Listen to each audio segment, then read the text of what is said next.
আমেরিকার ইন্ডিয়ান খালিস্তানি বিচ্ছিন্নতাবাদীদের হামলায় এই ঘটনা উদ্বেগজনক। খবর অনুযায়ী বিএপিএস স্বামীনারায়ণ মন্দিরে ভাঙচুর চালানো হয় এবং মন্দিরের দেওয়ালে প্রধানমন্ত্রী নরেন্দ্র মোদী ও ভারত বিরোধী স্লোগান লেখা হয়।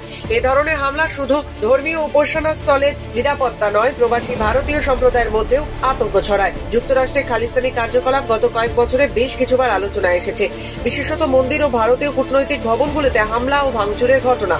একটি ভিডিও শেয়ার করে তারা লিখেছেন, 1 বছরেরও কম সময়ের মধ্যে ইন্ডিয়ানার গ্রিনউড শহরে হিন্দু মন্দিরে এ নিয়ে 4 বার হামলা চালালো খালিস্তানিরা। ভাঙচুরের পাশাপাশি ওই হিন্দু মন্দিরের দেয়ালে লিখেও দেওয়া হয়েছে ভারত বিরোধী বহু স্লোগান।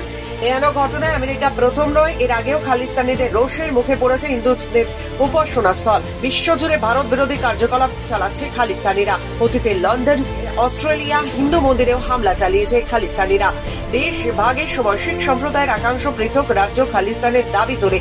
সার্বভৌম রাষ্ট্রের দাবিতে আন্দোলন হয়। তৎকালীন সরকার শিখদের দাবিকে মান্যতা দেয়নি। 1984 সালে 1 থেকে 10 জুন ভিন্দ্রানওয়ালে এবং তার সঙ্গীদের নির্মূল করতে স্বর্ণ মন্দিরে ভারতীয় সেনা অভিযান চালায়। মৃত্যু হয় ভিন্দ্রানওয়ালে। সেই অভিযানের নাম ছিল operation blue star. Bureau report, খবর বাংলা।